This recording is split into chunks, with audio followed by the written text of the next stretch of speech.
ನಿನ್ನೆ ರಾತ್ರಿ ನಮ್ಮ ಕರ್ನಾಟಕ ರಾಜಕಾರಣದಲ್ಲಿ ನಡೆದ ಆ ಒಂದು ಹೈಡ್ರಾಮಾ ಇದೆಯಲ್ಲ, ಅದು ಇಡೀ ರಾಜ್ಯದ ವಿಪಕ್ಷ ನಾಯಕರ ನಿದ್ದೆ ಕೆಡಿಸಿದೆ.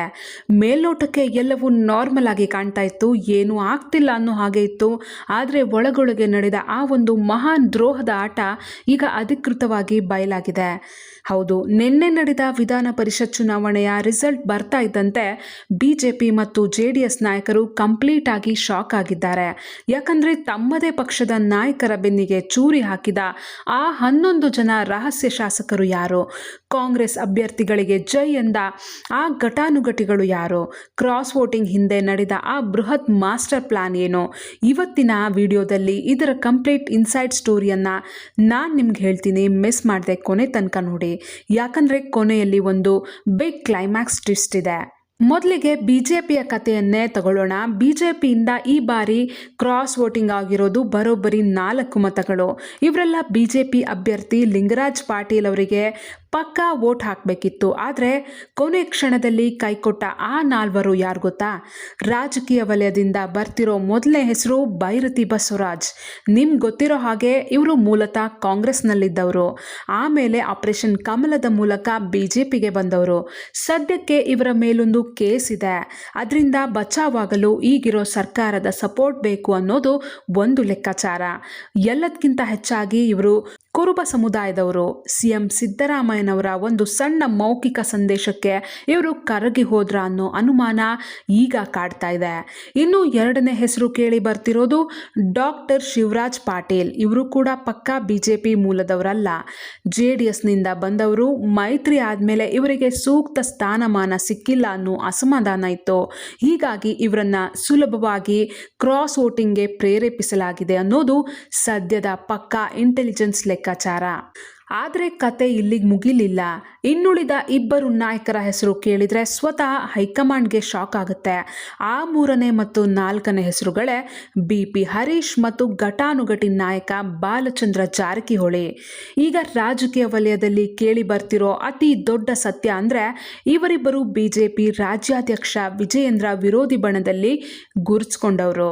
ವಿಜಯೇಂದ್ರ ನೇತೃತ್ವಕ್ಕೆ ಒಂದು ಬಿಗ್ ಶಾಕ್ ಕೊಡಬೇಕು, ಡೆಲ್ಲಿ ಹೈಕಮಾಂಡ್ ಮುಂದೆ ಅವರ ಇಮೇಜ್ ಡ್ಯಾಮೇಜ್ ಮಾಡಬೇಕು ಅನ್ನೋ ಏಕೈಕ ಕಾರಣಕ್ಕೆ ಈ 2 ನಾಯಕರು ಅಡ್ಡ ಮತದಾನ ಮಾಡಿರೋ ಸಾಧ್ಯತೆ ಇದೆ ಅಂತ ಉನ್ನತ ಮೂಲಗಳು ಹೇಳ್ತಾ ಇವೆ. ಅಂದ್ರೆ ಇಲ್ಲಿ ಕಾಂಗ್ರೆಸ್ ಮೇಲಿನ ಪ್ರೀತಿಗಿಂತ ಸ್ವಪಕ್ಷದ ಲೀಡರ್ ಮೇಲಿನ ಕೋಪವೇ ಕ್ರಾಸ್ ವೋಟಿಂಗ್ಗೆ ಪ್ರಮುಖ ಕಾರಣವಾಗಿದೆ. ಬಿಜೆಪಿ ಕತೆ ಹೀಗಾದ್ರೆ ಅತ್ತ ಮೈತ್ರಿ ಪಕ್ಷ JDS ಕೋಟೆಗೂ ಭೀಕರ ಕನ್ನ ಬಿದ್ದಿದೆ. ಅಲ್ಲಿಂದಲೂ ಅಡ್ಡ ಮತದಾನದ ಸುನಾಮಿ ಎದ್ದಿದೆ. JDSನಿಂದ ಬರೋಬ್ಬರಿ 7 ಮತಗಳು ಉಲ್ಟಾ ಆಗಿವೆ ಅಂದ್ರೆ ನೀವೇ ಯೋಚನೆ ಮಾಡಿ. ಅದರಲ್ಲಿ ಮೊದಲನೇದಾಗಿ ಕೇಳಿ ಬರ್ತಿರೋದು JDSನ ಹಿರಿಯ ನಾಯಕ GT ದೇವೇಗೌಡರ ಹೆಸರು. ಪಕ್ಷದ ಮೇಲಿನ ತೀವ್ರ ಅಸಮಾಧಾನ ಇವರನ್ನ ಕೈಪಾಳೆಯದ ಕಡೆ ಮುಖ ಮಾಡುವಂತೆ ಮಾಡಿದೆ ಎನ್ನಲಾಗ್ತಿದೆ. ಇನ್ನು ಹನೂರು ಶಾಸಕ ಮಂಜುನಾಥ್, ಇವರು ಕುರುಬ ಸಮುದಾಯದವರಾಗಿದ್ದು CM ಸಿದ್ದರಾಮಯ್ಯನವರಿಗೆ ಅತ್ಯಂತ ಆಪ್ತರು. ಹೀಗಾಗಿ ಇವರ ವೋಟ್ ಕೂಡ ರಿವರ್ಸ್ ಆಗಿದೆ. ಇಷ್ಟೇ ಅಲ್ಲದೆ ಊಹಾಪೋಹಗಳ ಪ್ರಕಾರ ಶರಣಗೌಡ ಕಂದಕೂರ, ಕರೆಮ್ಮೆ ನಾಯಕ ಮತ್ತು ಕೋಲಾರ ಜಿಲ್ಲೆಯ ಓರ್ವ ಶಾಸಕ ಸೇರಿದಂತೆ JDS ಮತ್ತು ಮೈತ್ರಿ ಪಡೆಯ ಒಟ್ಟು ಮತಗಳು ಕಾಂಗ್ರೆಸ್ನ ಟ್ರಬಲ್ ಶೂಟರ್ DK ಶಿವಕುಮಾರ್ ಮತ್ತು ಸಿದ್ದರಾಮಯ್ಯನವರ ಸೀಕ್ರೆಟ್ ಪ್ಲಾನ್ನಿಂದಾಗಿ ಸದ್ದಿಲ್ಲದೆ ಕಾಂಗ್ರೆಸ್ ಖಾತೆಗೆ ವರ್ಗಾವಣೆಯಾಗಿವೆ. ಆದರೆ ಈ ಇಡೀ ಕಥೆಯ ಅಸಲಿ ಟ್ವಿಸ್ಟ್ ಇರೋದೇ ಇಲ್ಲೇ. ನೀವೇ ಯೋಚನೆ ಮಾಡಿ, ಈ 11 ಜನ ಶಾಸಕರು ಕೇವಲ ಈ ಒಂದು ಚುನಾವಣೆಗೆ ಮಾತ್ರ ಅಡ್ಡ ಮತದಾನ ಮಾಡಿದ್ದಾರಾ? ಖಂಡಿತ ಇಲ್ಲ. ರಾಜಕೀಯ ಪಂಡಿತರ ಪ್ರಕಾರ ಇದು ಕೇವಲ ಟ್ರೈಲರ್ ಅಷ್ಟೇ. ಅಸಲಿ ಪಿಕ್ಚರ್ ಇನ್ನು ಮುಂದೆ ಇದೆ.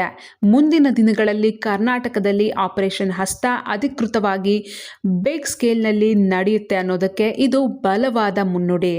ವಿಪಕ್ಷಗಳ 11 ಶಾಸಕರು ಆಡಳಿತ ಪಕ್ಷದ ಸಖ್ಯ ಬಯಸ್ತಿದ್ದಾರೆ ಅಂದರೆ ಮುಂದಿನ ದಿನಗಳಲ್ಲಿ ಕರ್ನಾಟಕ ಸರ್ಕಾರ ಉರುಳುತ್ತಾ ಅಥವಾ ವಿರೋಧ ಪಕ್ಷಗಳೇ ಧೂಳಿಪಟವಾಗ್ತವ.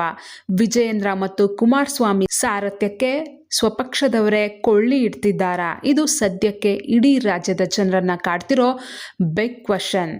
ಈಗ ನಿಮ್ಮ ಸರ್ದೆ, ನಿಮ್ಮ ಪ್ರಕಾರ ಬಿಜೆಪಿಯ ಒಳಗಿನ ಈ ಬಂಡಾಯಕ್ಕೆ ಅಸಲಿ ಕಾರಣ ಯಾರು? ವಿಜಯೇಂದ್ರ ಅವರ ನಾಯಕತ್ವನ ಅಥವಾ ಸಿದ್ದರಾಮಯ್ಯ DKಶಿ ಅವರ ಮಾಸ್ಟರ್ ಸ್ಟ್ರೋಕಾ? ಆ 11 ಶಾಸಕರು ಮಾಡಿದ್ದು ಸರಿನಾ ಅಥವಾ ತಪ್ಪಾ? ನಿಮ್ಮ ಅನಿಸಿಕೆ ಅಭಿಪ್ರಾಯನ ಕಮೆಂಟ್ ಮಾಡಿ ತಿಳಿಸಿ. ಇಂಥದ್ದೇ ರೋಚಕ ಮತ್ತು ಇನ್ಸೈಡ್ ರಾಜಕೀಯ ಅಪ್ಡೇಟ್ಗಳಿಗಾಗಿ ನಮ್ಮ ಚಾನಲನ್ನು ಈಗಲೇ ಸಬ್ಸ್ಕ್ರೈಬ್ ಮಾಡಿ. ಮುಂದಿನ ವಿಡಿಯೋದಲ್ಲಿ ಮತ್ತೆ ಸಿಗೋಣ. ಧನ್ಯವಾದಗಳು.